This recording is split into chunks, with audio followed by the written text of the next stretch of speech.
Hola, muy buenos días, señoras y señores, y bienvenidos al primer café en este jueves 18 de marzo, víspera del puente de San José en varias comunidades españolas.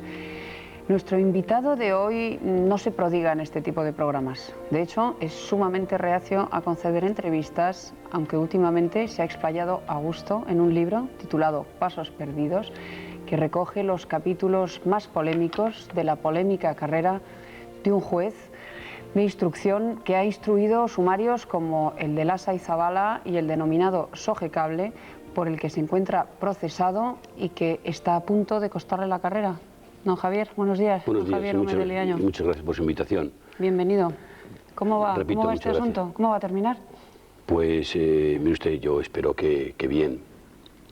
Espero que bien porque a mí me parece que esta situación procesal mía aún me resulta difícil de comprender, en la medida en que quien en este país y en cualquier Estado de Derecho ostenta la acusación pública como representante del Estado, que es el fiscal, cuya composición es, como se sabe, orgánicamente unitaria, sostiene desde el primer día que se presentó la correspondiente querella que mi actuación en el caso Sogecable fue ajustada a derecho.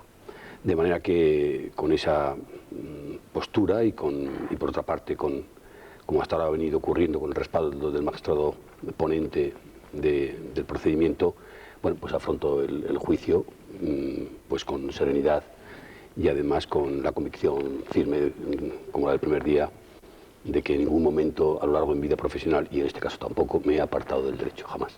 Vamos a hablar de todo ello, de eso y de muchas más cosas que cuenta usted en este libro, Pasos Perdidos. María Peral, buenos días. Hola, buenos días. Bienvenida. Gracias. Miguel Ángel Aguilar, buenos días. Estoy muy contento de haber recuperado a María. Y yo muy contenta de verte, Miguel Ángel, eres un lujo. María... Ya empezamos. Es que es la verdad.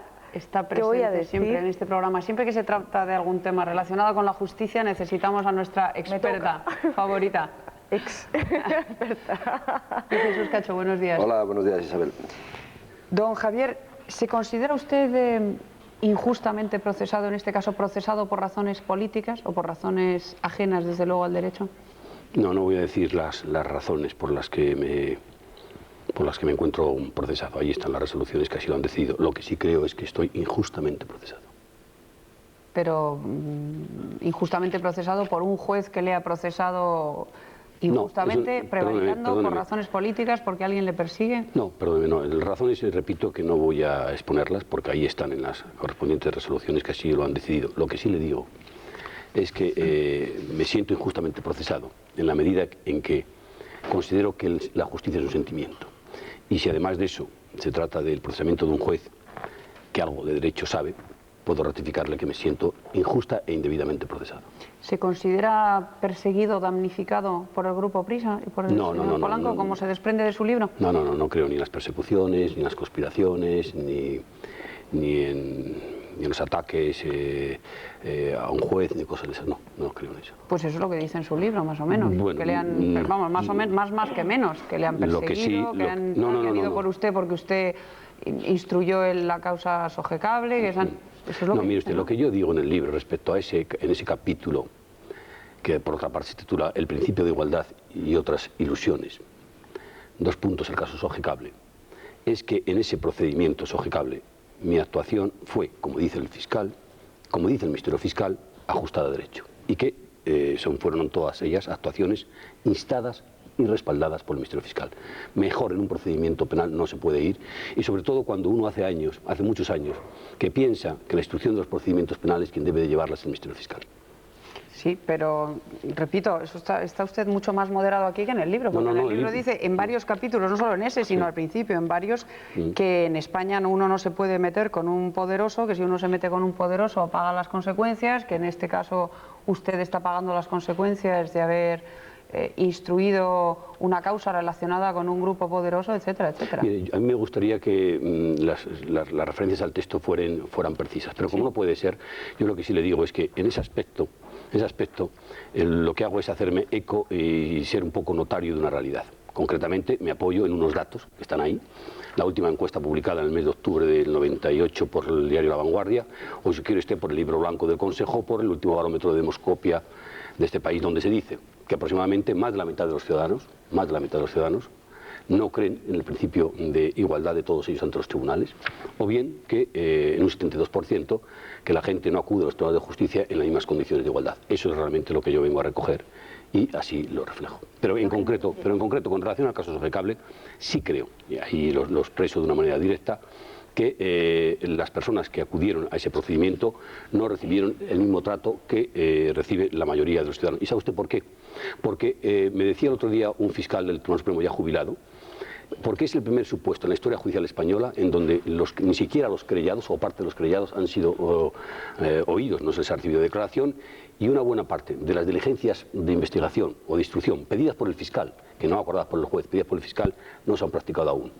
Pero si usted me lo permite, es un procedimiento en el que el fiscal general del Estado, el 30 de junio de 1998, en el Parlamento, en la Comisión de Justicia e Interior, dijo que este asunto se había cerrado precipitadamente, se había cerrado en falso, y que se había cerrado sin practicar múltiples diligencias pedidas por el fiscal.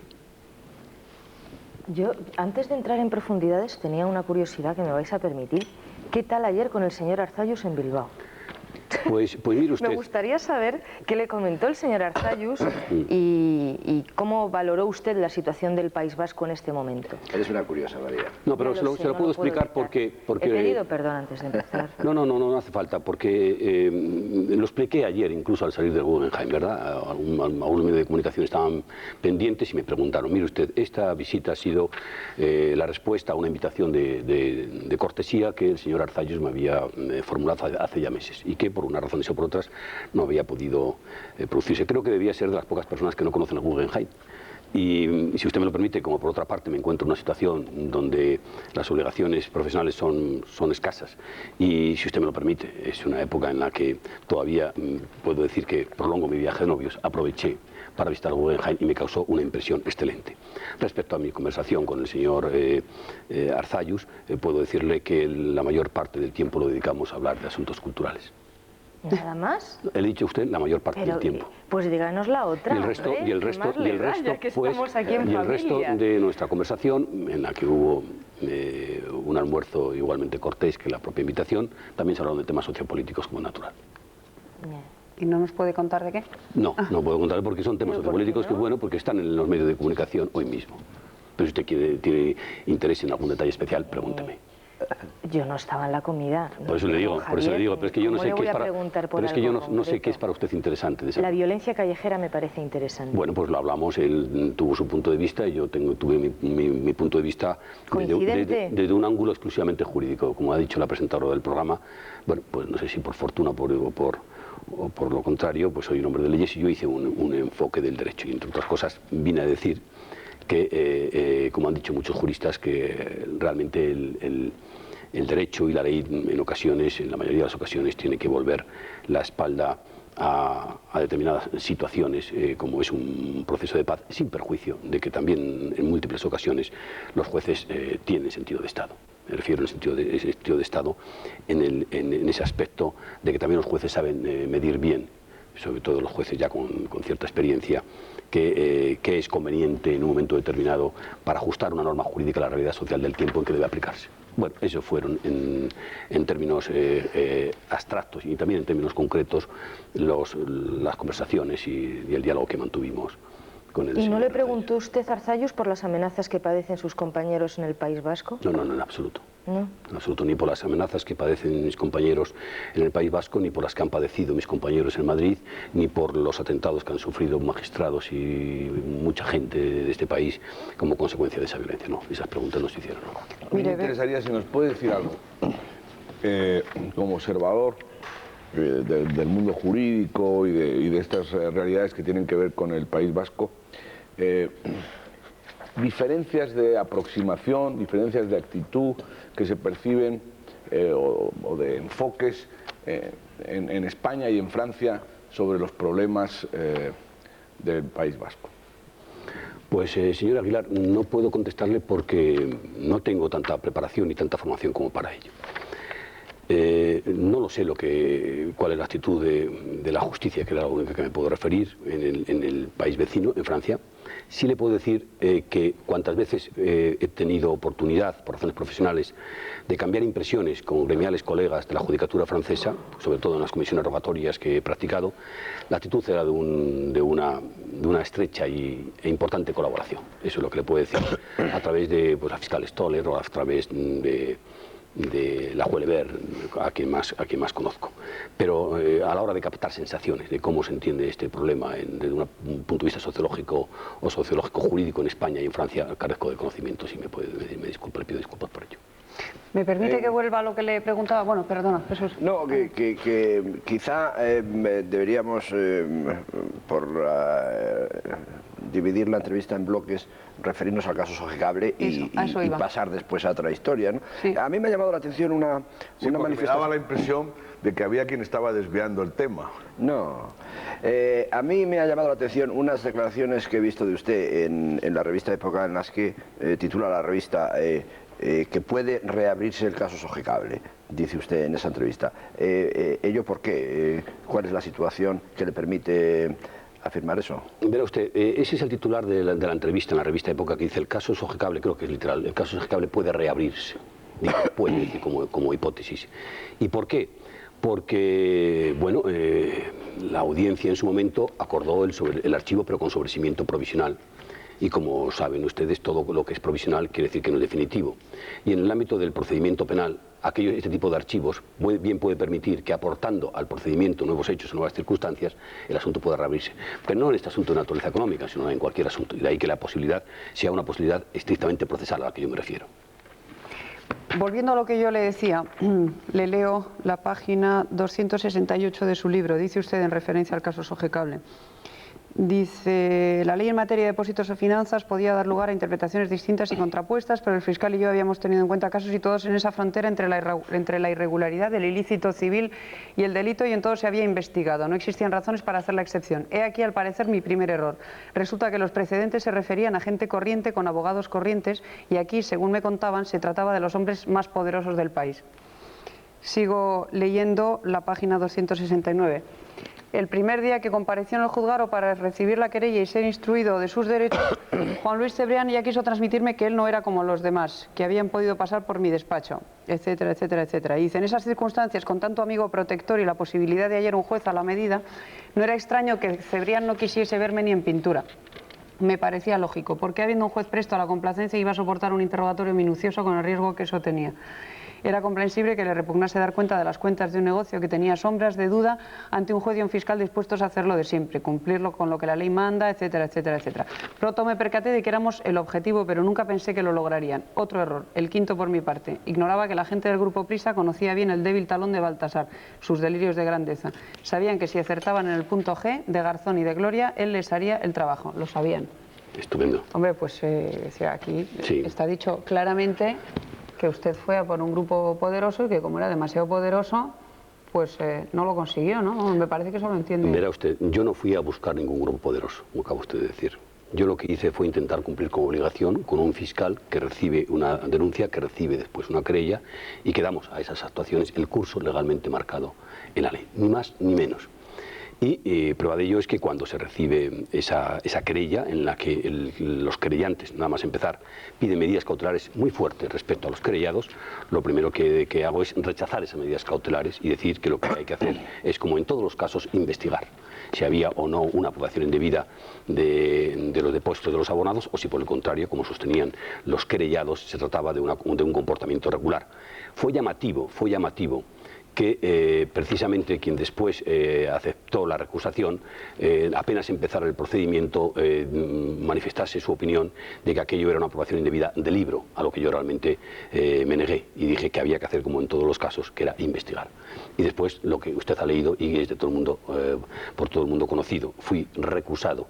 En el momento mismo en que el señor Cebrián iba a prestar declaración, esa recusación se tramitó de espaldas al Ministerio Fiscal, completamente de espaldas al Ministerio Fiscal, y esa recusación, mire usted por cuánto, el 3 de septiembre de 1997 terminó colocándonos al juez, al fiscal, a un juez, a una fiscal, a un abogado y a no sé cuánta gente más en el banquillo del Tribunal Supremo.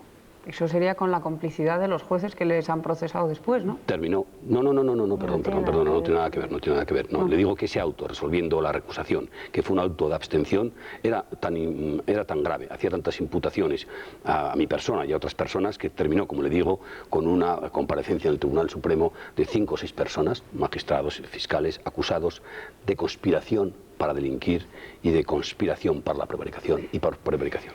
No, Javier, hablando de recusaciones, tengo una segunda curiosidad, pero esta ya es de fondo. Pero no desvíes el tema, ¿eh? Sí, vamos a terminar con un tema y luego entramos en otro. Se va a enfadar, Sí, se va a enfadar Jesús porque Sogecable. está pensando que vamos saliéndonos por los laterales. Yo, antes de terminar con el caso Sogecable, le quería no iba por preguntar ahí. quién era el famoso secretario de Estado que encargó el informe que dio pie a la investigación del No se lo voy caso a, Sogecable. me parece que en el libro digo que no se lo voy a, que no lo digo. Si tuviese vocación y voluntad de decirlo, créame que lo hubiese dicho, no lo voy a decir. Bueno, Don pues Miguel nada, Ángel, ¿quiere es usted seguir más con el explícito en caso el libro que Sogecable? aquí, ¿eh? No, porque precisamente la pregunta que usted me hace no la contesto en el libro. No, eso no, pero... Don Javier, contesta otras yo cosas. creo que fue usted, no sé si iluso o excesivo, cuando prohibió usted la salida de España a un prócer tan cualificado como don Jesús Polanco, que iba a recibir un doctorado honoris causa en una universidad americana. Yo creo que ahí se pasó usted, que ahí tentó usted demasiado la suerte y que de ahí le han venido a usted bastantes desgracias. ¿Por qué se atrevió usted? ¿Cómo es que usted se atrevió, tuvo la osadía de prohibir la salida de España a don Jesús Polanco? Mire usted, cuando yo tomo una decisión que no es exactamente la que usted dice, obedece a la siguiente... ¿No prohibió usted la salida? No, le voy a decir a usted por qué. Cuando yo tomo esa decisión que no es de prohibir, tengo que dar respuesta a unas peticiones de prisiones incondicionales y sin fianzas del señor Polanco, del señor Cebrián y de algún querellado más. Digo, no al lugar, fulminantemente. Sin embargo, si digo, estando un procedimiento en marcha, y el Ministerio Fiscal apoyaba la medida, lo que sí hago es hacer todo aquello que se ha venido haciendo en este tipo de investigaciones en la Audiencia Nacional desde su creación, 1977. Es que como mínimo, y es lo que vengo a decir, cuando el señor Polanco, los querellados quieran salir, 4 me parece que eran, del territorio nacional, que lo consulten y pidan y lo comuniquen. Ni siquiera digo permiso, digo que lo comuniquen para ver si el juez o el juzgado está en condiciones de poder prescindir de ellos en el momento de la práctica de diligencias. Eso es lo que se hizo, no se hizo más. Es decir, únicamente que pidiesen permiso si tenían que salir. Prueba de ello es que varios de los querellados pidieron autorización para ir a París, a Viena, a diferentes lugares y fueron. Y que al final el señor Polanco fue a su investidura de doctor honoris causa por una universidad americana. Además, si usted me lo permite, recuerdo un detalle. Fíjese, aquí sí que se hizo una excepción. Cuando se concede la autorización al señor Polanco para ir a esa investidura, es un viernes. Y normalmente en la Audiencia Nacional y en todos los tribunales de justicia, una resolución, si se dicta a la 1 de la tarde de un viernes, queda pendiente a su notificación para el lunes. Bien, y usted, en ese caso me he enterado después que la Secretaría del Juzgado llamó personalmente a la secretaria particular del señor Polanco para comunicarle a partir de este momento, hoy, no sé si era no sé qué fecha era exactamente, pero sí sé que eran las 13 horas de un viernes, puede usted disponer y puede usted marcharse a donde le apetezca a ese doctorado honoris causa, porque el señor juez ha dictado una resolución diciendo que no hay ningún inconveniente para que así lo haga. Pero es que es más, esa resolución en donde se dice que el señor Polanco pida autorización al juzgado antes de salir del territorio nacional, es mantenida en el tiempo hasta el día 18 de febrero de 1998 por 2 jueces o por 3 jueces, cuando yo ya estaba separado de la jurisdicción desde el día 7 de julio. Quiere decir que desde el 7 de julio de 1997 hasta el 18 de febrero de 1998, en que se resuelve el recurso, el señor Polanco tiene que tiene que presentarse cada 15 días ante el juzgado, que en ese caso era en primer término el señor Garzón y después el señor Moreno. Es decir, que estos 2 jueces también mantuvieron aquella medida, e incluso con un auto de 24 de octubre del 97 expreso, donde se decía que se mantenían íntegramente las medidas cautelares adoptadas por el juego madrileño. Y es todo lo que tengo que decir. Pero es que yo creo que estos asuntos se disparan según sobre quién, disparan su impacto, según sobre quién recaigan. Yo, en fin, que soy absolutamente lego en derecho, todo el derecho que sé lo he aprendido sentado en el banquillo, he estado procesado muchas veces por el Tribunal de Orden Público a partir del año 67, después he procesado innumerables veces por la jurisdicción militar, siempre por cuestiones de opinión.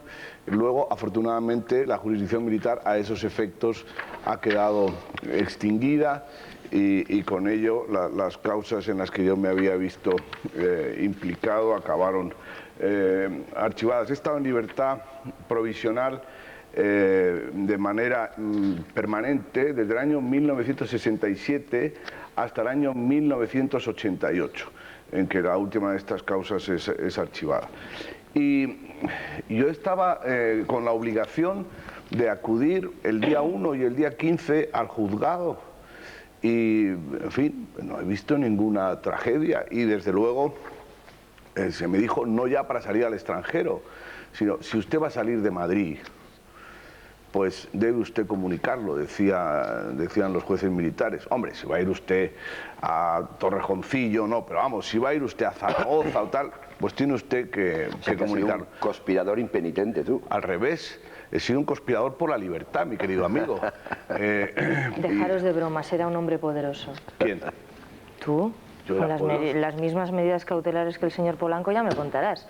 No, Sí. son medidas, digamos, de lo que marca la tabla cuando se tiene a alguien procesado. Lo que pasa es que hay una cosa, lo que pasa es que cuando eso sucede sobre una persona con gran notoriedad, con gran tal, pues el impacto sobre el público es distinto. Pero hay una, en su inicial respuesta me ha parecido advertir que decía, no fue sometido a autorización, solo tenía que comunicarlo. Y luego, al explicarlo, me ha parecido advertir lo contrario, que sí que tenía que solicitar la autorización. Sí, vamos a ver, quizá me haya expresado pésimamente.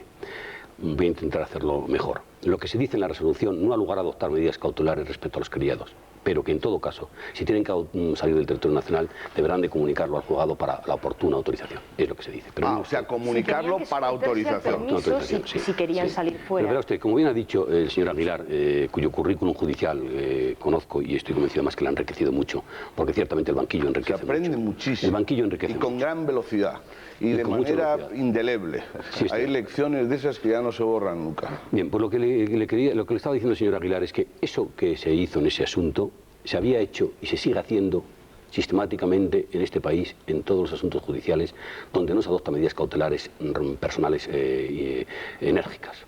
Es decir, estas son medidas más suaves, lo más liviano que se puede hacer respecto a quien pesa o sobre quien pesa una querella, y así es como me comporté y además así es como compartió el Ministerio Fiscal que debía hacerse, pese a que no faltaron jueces que dijeron que yo estaba siendo bastante suave en el trato procesal.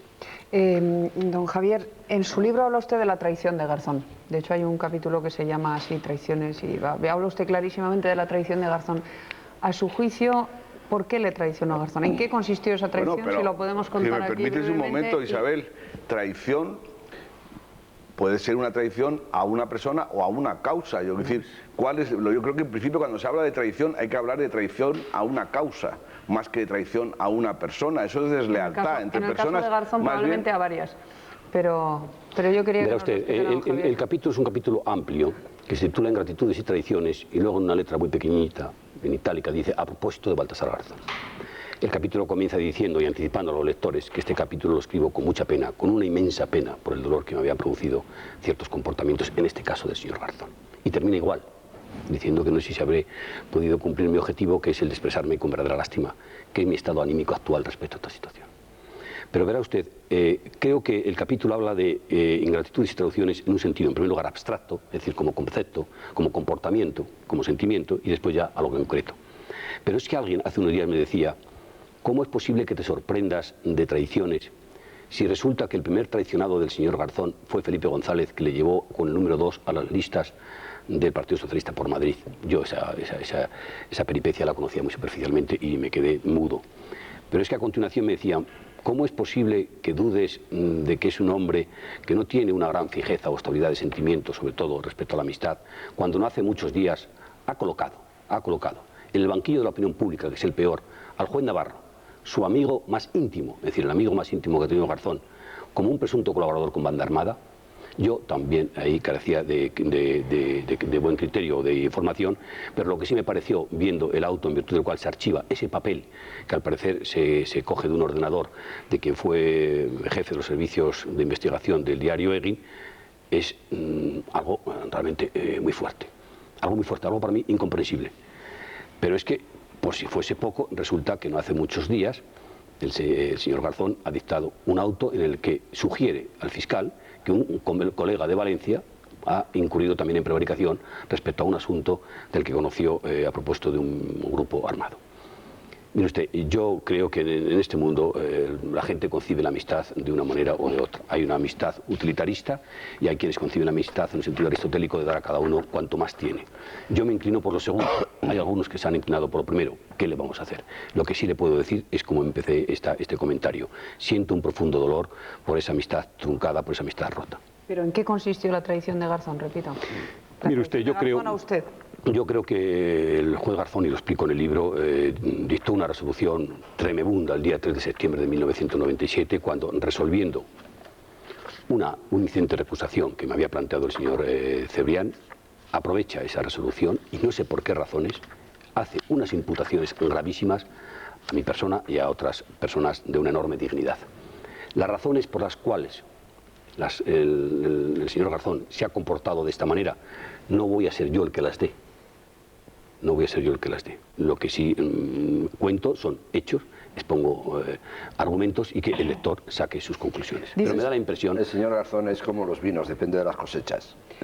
Dice usted en la página 271 de su libro, dice: una mañana del mes de abril, en el despacho de María Dolores, que es donde habitualmente nos reuníamos, Baltasar dijo que la gente del Grupo Prisa estaba muy nerviosa con el asunto, que no querían que la investigación continuase y que lo primero que pedían era que yo no recibiese declaración ni a Polanco ni a Cebrián. La naturalidad con que Baltasar hablaba daba pie a la sospecha, pero la cosa no mereció más importancia por mi parte.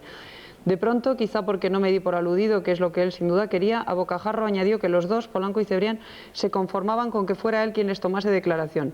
Sin el menor recato me sugirió que pidiera un permiso de 3 días para así poder hacerse cargo del juzgado y recibirles declaración. Era lo más grave que me habían dicho nunca. Solo la prudencia y la educación me sujetaron para no echarle del despacho con cajas destempladas. ¿Por qué no le denunció? Mire usted, Eso es prevaricación, eso que cuenta usted, ¿no? O intento de prevaricación. Mire usted, lo que está escrito y usted ha leído con tanta precisión y con muy tan buena entonación, lo afirmo y lo ratifico y rubrico. Pero es que antes, en unas páginas precedentes, cuento, y lo cuento porque son hechos casi probados, la actitud del señor Garzón cuando este asunto entra en la Audiencia Nacional. Es decir, lo que luego no veía, lo que luego no vio, al principio lo veía tan claro, hasta el punto de que me reprochaba que estaba siendo demasiado tímido y que dos de los querellados, en concreto el señor Polanco y el señor Cebrián, ahí está contado en el libro, y se expresó ante testigos muy cualificados, debían de estar a su juicio en Alcalá Meco hacía horas. O sea, ¿que cree usted que alguien le persuadió para cambiar de opinión? No creo nada, simplemente me limito a narrar unos hechos, sea el lector o sea quien le apetezca, el que saque conclusiones o derivaciones, o derivadas. Yo me limito únicamente a narrar las cosas. Yo repito, cuando Garzón le hizo esa proposición, ¿por qué no le denunció usted? ¿Qué proposición? La de que se fuese usted 3 días de vacaciones para tomarle el declaración. Eso es, como usted mismo dice, es lo más grave que le han propuesto. Eso es grave, ¿no? Era lo más grave éticamente que habían propuesto. Pero mire usted, entre el comportamiento antiestético y falto de ética y el peldaño del delito de prevaricación hay un gran trecho. Y lo sé bien, el gran trecho que hay. Y de luego sí tengo usted la seguridad que si en estos momentos, o yo, o dos fiscales que estaban presentes, hubiesen intuido que había una prevaricación, aunque fuese intentada o en grado de tentativa, lo hubiésemos expuesto en el lugar que hubiese correspondido. A mí me preocupa que las decisiones judiciales que afectan a las personas y a derechos muy importantes de la persona, como su libertad, su honor o su dinero, dependan de las amistades o enemistades de los jueces entre sí, o de las amistades o enemistades de los jueces con los implicados o con los enemigos de los implicados. Como el señor Garzón no está aquí, yo no le voy a preguntar por sus decisiones. A lo mejor, a tenor de su libro, si el señor Garzón hubiera instruido el caso Sogecable desde el principio, el señor Polanco hubiera pasado por la cárcel. En cambio, si lo hubiera instruido después, se habría archivado. Pero él no está aquí y yo no le voy a preguntar por eso, le voy a preguntar por una cuestión que también me ha suscitado preocupación a raíz de leerla en el libro. Vamos a ver, cuando el señor Garzón vuelve de la política y se incorpora al juzgado número 5, usted, así lo cuenta en la página 249, le dice que debía haberse tomado un tiempo de descanso, porque no era aceptable que quien ha sido el segundo apóstol de unas determinadas siglas políticas, al día siguiente se dedique a perseguir a aquellos que había defendido hasta ayer. ¿Correcto? Luego, perdón, me dice usted que correcto, le digo a usted que, sí, casi del todo correcto. Sí, es que está contado aquí en la página 249. Luego descubre usted al cabo del tiempo las obsesiones de Garzón con determinados imputados, gestos de vedetismo, complejos infinitos, y llega a decir en la página 262 el ir y venir de Garzón de la familia socialista para vengarse. A mí esto me preocupa por una sola razón. Usted dictó un auto el 14 de junio del 96 por el que rechazaba la recusación que don Rafael Vera había interpuesto contra el señor Garzón, precisamente alegando eso, que el señor Garzón había ido y venido de la política, que había tenido conocimiento extraprocesal de datos de los sumarios de los GAL y que por tanto no era el juez imparcial querido por la ley para instruir esos sumarios. Pues bien, usted, en aquel momento amigo de Garzón, desestima la recusación sin practicar ninguna prueba e imponiendo al señor Vera la máxima multa legal posible, 100.000 pesetas, y decía en aquel momento de la actuación de Garzón: si alguna apariencia trasciende, esa es la de una firme voluntad del señor Garzón de no separarse del deber de hacer imparcial justicia. Sinceramente, yo no lo entiendo y sobre todo me gustaría saber si, a la vista de los conocimientos que usted ha acumulado al día de hoy y de los cambios de actitudes de Garzón, usted hubiera resuelto esa recusación hoy en sentido distinto al que lo hizo en aquella ocasión, con las circunstancias legales de entonces, no con la nueva. Muchas gracias, porque tengo la sensación de que usted ha leído el libro con mucha atención y es un acto de generosidad que yo no me merezco. Pero ¿cómo que no se lo merece? Es un libro muy interesante. Con relación a la primera afirmación que ha hecho usted, o sugerencia que ha hecho usted, o insinuación, de lo peligroso que resulta que los jueces decidan sobre libertades, honores o patrimonios en función de amistades o enemistades, es una afirmación muy peligrosa, porque no es así. No es así. Distinto es que en este caso del que estamos hablando haya habido tic de afectos o desafectos, lo cual es muy diferente, pero decir o dejar la duda de que por regla general se resuelven estas cuestiones. No, por regla general no, estaba hablando de la Audiencia Nacional y desde luego con apariencias ni siquiera en la Audiencia Nacional, ni siquiera en la Audiencia Nacional y en la Audiencia Nacional menos aún, si usted me lo permite, se resuelven estas situaciones en función de amistades o enemistades, afectos o desafectos. Por lo que se refiere a los comentarios que usted ha hecho de las páginas de mi libro respecto al señor Garzón, 3 puntualizaciones. Primera, el consejo que le di cuando abandona el escaño de diputado y va a la Audiencia Nacional y retorna al central número 5, se lo hago como vocal del Consejo General del Poder Judicial que soy y donde estoy soportando los ataques feroces que está recibiendo el señor Garzón. Y le digo lo mismo que digo al final del libro: aquel juez que tenga la tentación de abandonar la judicatura y meterse en las lides de la política, es muy recomendable que no vuelva al firmamento judicial durante mucho tiempo, casi durante un tiempo infinito, lo recomiendo así. Me parece que digo que lo mejor es que cuando se entra en esa órbita es preferible desintegrarse, primera cuestión.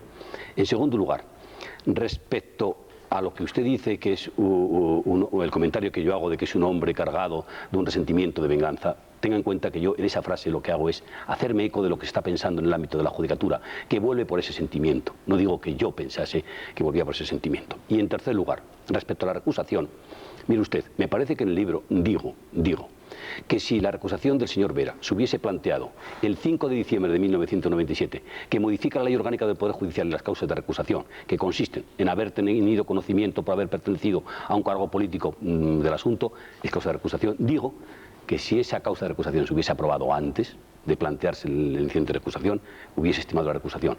Pero en ese momento esa causa de recusación no existía. Existía la de tener interés directo e indirecto en la causa. Entonces que no es un cajón desastre, pero sí permite garantizar el derecho del señor Vera o de cualquier ciudadano a un juez imparcial. Mire usted, ese incidente de recusación con base en el interés directo o indirecto, hablando de resentimientos, se dio otro lado al Ministerio Fiscal. El Ministerio Fiscal emitió su dictamen, informó favorablemente al rechazo de la recusación, solicitó las costas y la imposición de multa, y yo en ese momento no encontré razones para estimar la recusación.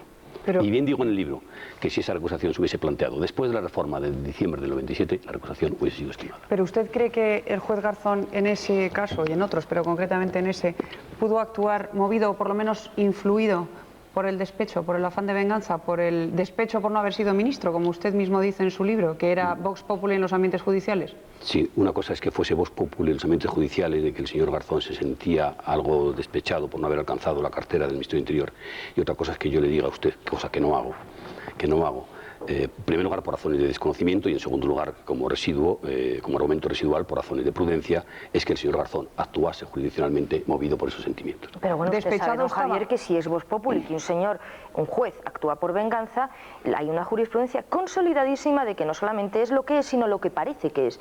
Es, además, uno de los argumentos en los que usted basa la recusación que ahora ha promovido contra la Sala, que debe juzgarle en el Tribunal Supremo. Entonces, claro, estamos jugando con cosas que valen para unos sí, para otros no, y entonces aquí no se aclara, no hay Señora no hay Peral, mucha... usted sabe que la vox populi es un elemento muy contaminante en la decisión de un juez. A Claro, veces la vox es la populi... apariencia de Perdón, no, la parcialidad. vox populi no es la apariencia. La vox populi es un estado de ánimo de una ciudadanía que no sabemos cómo se comporta así. ¿Estaba despechado o no? Decía Roxin, y hace ya bastantes años con una gran precisión, que lo que en ocasiones se llama alarma social suele ser excitación social.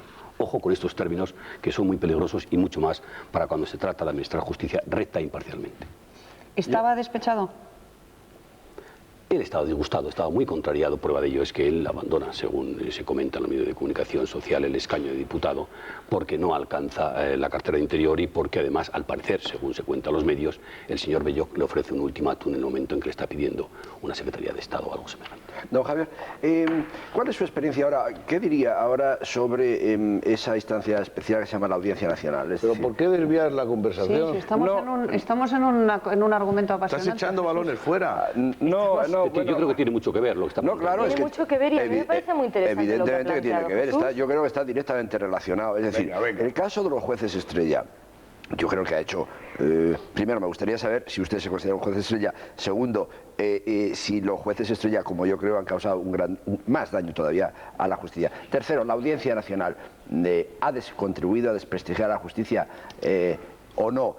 A estas alturas, es decir, ¿usted es partidario del mantenimiento de la Audiencia Nacional o debería volverse todo a los cauces tradicionales de los juzgados, etcétera, etcétera, desapareciendo esa instancia? Voy a hacer todo lo posible por contestarle a las 3 o 4 preguntas que me ha hecho de un modo muy directo y ordenado. En primer lugar, jueces estrellas. Mire usted, un juez adjetivado es un juez estrangulado. Esto es, como decía Baudelaire, como el adjetivo, el amante tan posesivo que te abraza tan fuerte que te quita la respiración. Bueno, pues así ocurre con los jueces. Los jueces calificados no es una cosa de hoy ni de ayer, sino antes de ayer. Yo he oído hablar y el señor Aguilar y todos los que estamos aquí, quizá la señora San Sebastián y la señora Peral menos por su juventud, de jueces facha, jueces rojos, jueces conservadores. Después la cosa fue evolucionando, se hablaba de jueces martillos de narcotraficantes, de jueces manos limpias, de jueces látigos de la corrupción, y así hemos ido degenerando, ¿verdad? Porque en todo en esta vida se va degenerando. Mire usted, yo creo que he formado parte de ese grupo de los jueces estrellas, la mayor parte de las veces sin querer. Hemos hecho una justicia de plató y entre los focos a la puerta de la Audiencia Nacional. Eso es peor que mejor y desde luego me parece que la última declaración que yo he hecho, en la que me incluyo, es que así de contundente, los jueces estrellas posiblemente hayamos sido una ruina para la justicia de este país. Primera cuestión. Respecto a la conveniencia o no de la Audiencia Nacional, yo creo que la Audiencia Nacional, que nace en el 77 y que nace además con una finalidad clara, que es la de combatir el terrorismo más genuino, después encuentra incluso una posterior justificación, y es que combate el terrorismo de la droga, el terrorismo económico y otros tipos de terrorismo. Bien, tiene su propia justificación y su propia razón de ser y combate, yo creo que bien y eficazmente, los 4 peores males de la sociedad occidental, que son la droga, el terror, el tráfico, la prostitución, grandes escalas, etcétera, etcétera. Sin embargo, al día de hoy, si usted me lo permite, creo que tengo serias dudas sobre la supervivencia de la Audiencia Nacional. Y desde luego, sí les digo, convencido absolutamente después de 25 años de profesión y de estar en la Audiencia Nacional desde el año 84, es que si este proceso de paz llegase a buen término y el terrorismo desapareciese, sería el gran momento para suprimir o para modificar la Audiencia Nacional y dejar las competencias que actualmente tienen atribuidas, que las instruyan o enjuicien los jueces del lugar, los tribunales del lugar donde el delito es cometido. Creo que la Audiencia Nacional cumplió su cometido, puede haberlo cumplido, pero si desaparece esa violencia tan terrible que ha encharcado a España de sangre, pues sería el gran momento para decir la Audiencia Nacional ya no tiene razón de ser. ¿Y si no fuera así? Pues ¿Qué medidas correctoras sería bueno introducir en la audiencia? ¿Qué males son los de la audiencia? Pues mire usted. ¿Su composición personal actual? No, mire usted. ¿Sus competencias? No, que va, mire usted. En la Audiencia Nacional la gente está fijando exclusivamente en la jurisdicción penal, que es la subjurisdicción más agresiva, más violenta, más enérgica y en la que más se puede desconfiar. Segunda cuestión. En la Audiencia Nacional hay una sala de lo social y una sala de lo contencioso que está cumpliendo un importante papel, pese a que hay una serie de disfunciones y además con un papel, un trabajo muy acumulado, pese al esfuerzo que están haciendo los señores magistrados de la sala de lo contencioso y de la sala de lo social. La sala de lo social está muy al día. Sin embargo, en los problemas de la Audiencia Nacional, y usted es experta en tribunales, son los problemas de toda la jurisdicción penal española. Y es que están instruyendo unos jueces que no deben instruir, porque insisto, ya por casi llegando hasta el cansancio, de que el proceso penal, que es el proceso estrella en este país, es un proceso penal que tiene una pésima estructura, en el sentido de que un juez que está obligado a decir el derecho y no a hablar de hechos, está tomando decisiones fuertes como son está instruyendo o está investigando, lo cual es una labor que no debía corresponder al juez, sino al fiscal.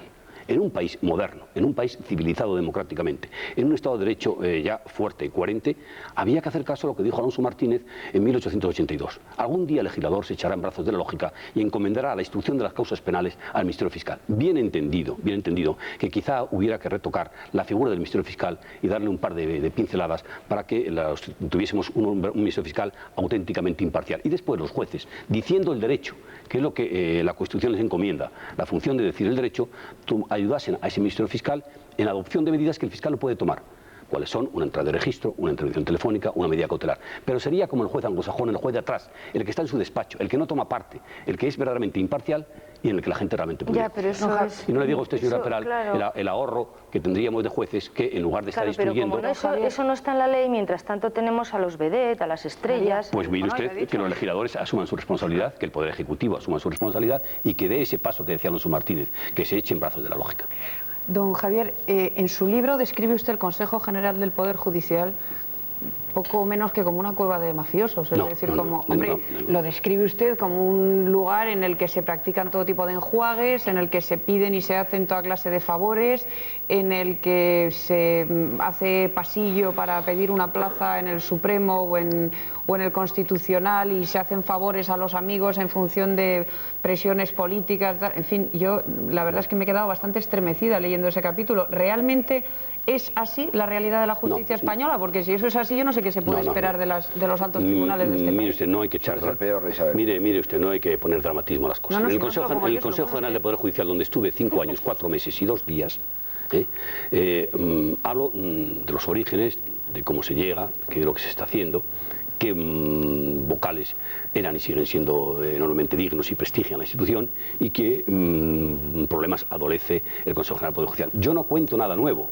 Creo que en la opinión pública, y los expertos en crónicas de tribunales lo han dicho, el Consejo General del Poder Judicial tiene, al parecer, una serie de problemas de origen, que es su elección. No se sabe muy bien si el sistema de elección parlamentaria es el mejor o si el sistema de elección por las asociaciones es mejor que el parlamentario. Yo ahí tengo mi punto de vista y que arranca de un principio para mí inmutable, que es el principio democrático de que un dedo de un parlamento no puede ser jamás un dedo impuro. Distinto es que ese dedo pueda estar mejor aseado o mejor arreglado. Y después cuento que efectivamente ha habido nombramientos que a la propia ciudadanía ha sorprendido, y no le digo a usted, a los propios magistrados. Al lado de nombramientos de magistrados excelentes, de magistrados supremos que se han nombrado magistrados del Tribunal Supremo, ha habido otros no tan excelentes. Pero no es porque lo diga yo, es que todo el mundo que está en esta historia conoce que no ha habido nombramientos no tan afortunados como muchos de ellos que lo han sido verdaderamente afortunados y que han recaído en magistrados de un gran prestigio y una enorme dignidad. Don Javier, hay una duda que a mí me gustaría que usted despejara. Siempre se ha dicho, o se ha sugerido más o menos de tapadillo, una cierta sospecha en torno a su pase desde el Consejo General del Poder Judicial a la figura de simple juez de la Audiencia Nacional. Una sospecha relacionada con el caso Banesto en concreto y con la posición de su hermano como juez de don Mario Conde. ¿Qué hay ahí? ¿Por qué deja usted el oropel del Consejo General del Poder Judicial para irse a la Audiencia Nacional como simple juez? Mire usted, luego brevedad porque nos quedan 5 minutos. Voy a ser muy breve. Mire usted, yo dejo el Consejo General del Poder Judicial junto a 6 vocales más, por gentileza del señor Pascual Sala, que nos admite la dimisión, en vista de que el Consejo estaba en esas fechas prácticamente agónico. Estaba el caso Estivil apretando mucho y había que buscar una salida de dignidad. Por otra parte, yo ya había concursado a la plaza de magistrado central de instrucción número 1 de la Audiencia Nacional, instrucción de don Carlos Buere. Mire usted, ya estando en el Consejo, a mí se me imputaba, o se decía de mí, que yo desde el Consejo trajinaba en un asunto que se conocía como el nombre de Banesto y que afectaba a los antiguos miembros del Consejo de Administración. Jamás estuve relacionado con ese asunto y puedo asegurarle además que no conozco ni a los miembros del antiguo Consejo de Administración. Segundo lugar, si yo hubiese vuelto a la sección segunda de la Audiencia Nacional, ni hubiese conservado mi categoría, ni porque haya ido al central número 1 perdía categoría. La categoría es la misma, la de magistrado. Incluso dirá usted que el sueldo es idéntico y mi puesto en el escalafón es idéntico, estando en la sección segunda o en el juzgado central de instrucción número 1. Sí hubo opiniones malintencionadas o algunas que menos que deformadas que fueron en esa dirección. Pero es que si yo hubiese permanecido en la sección segunda de la Sala de lo Penal de la Audiencia Nacional, el asunto Banesto hubiese correspondido o estaba correspondiendo ya esa sección. Me podría haber abstenido perfectamente, pero me pareció que incluso mejor que abstenerse era apartarse físicamente de esa sección. Esas fueron, y solo esas, las razones por las cuales yo me fui al juzgado central de instrucción número 1 sin perder de categoría, sin bajar de rango, sin perder sueldo y pese a que algunos medios de comunicación estuvieron muy empeñados en presentar una realidad distinta. ¿Usted cree que hay motivos suficientes para que haya condenas en el caso Lasa y Zabala? No lo sé, yo cumplí con mi obligación, que fue la de instruir esa causa. Antes lo había hecho el señor Weren. Yo cogí su relevo el 8 de abril de 1996. He hecho lo que pude, con la ayuda y con la intervención de dos fiscales excelentes que trabajaron de una manera importante, también con el apoyo de quien entonces fue secretaria de Estado para la Seguridad, doña Margarita Robles Fernández, que en ningún momento vaciló en prestar la colaboración necesaria al Poder Judicial. Tampoco lo dejaron de hacerlo los responsables posteriores del Ministerio del Interior y de Justicia. Pero después de haberlo instruido tendrá su opinión. No puedo tener mi opinión. Lo único, mi opinión es la de un juez o un hombre de derecho, como me anunciaban al comienzo de este programa con tanta generosidad. Y es que, mire usted, la fase que se abre ahora es la más importante de un proceso, es la fase de juicio oral, la fase de plenario, y estoy convencido, y todos los ciudadanos pueden tener la tranquilidad, de que la sala resolverá con arreglo a un estricto derecho y teniendo en cuenta todas las circunstancias favorables. ¿Por qué se retrasa la convocatoria juicial? Sí, leyendo mi libro, el último párrafo... diciendo que la justicia española está no solo enferma, sino moribunda, pues no es como para confiar mucho en ella, ¿no? Señor San Sebastián, mire usted, cuando yo termino el capítulo de Lasa y Zabala, crimen de Estado, digo lo mismo que he dicho ahora mismo, que confío, como la ciudadanía confíe, que la justicia se comportará con arreglo a derecho, practicando todas las pruebas y teniendo en cuenta todas las circunstancias favorables y desfavorables, para acusados y para acusadores. Segundo, cuando digo que la justicia está enferma, está algo más que enferma, está moribunda, es un diálogo imaginario que coloco en la boca de mi padre momentos antes de morir. Tercero, el señor presidente del Consejo General del Poder Judicial, don Javier Delgado, el día 15 de junio de 1998, en el acto de apertura de tribunales, dijo lo mismo que yo, que la justicia estaba enferma por la enfermedad de la tardanza. Y finalmente, don Federico Carlos Aide Robles, uno de los hombres más prestigiosos del derecho español y de cabeza más lúcidas, ha dicho no hace muchos días que el problema de la justicia no es de un mal, sino de un mal profundísimo. De manera que yo, modestamente, casi lo que hago es hacerme eco de lo que opinan cabezas mucho más preparadas. ¿Cómo va a tener confianza la ciudadanía en una justicia que está tan maltrecha? Pero,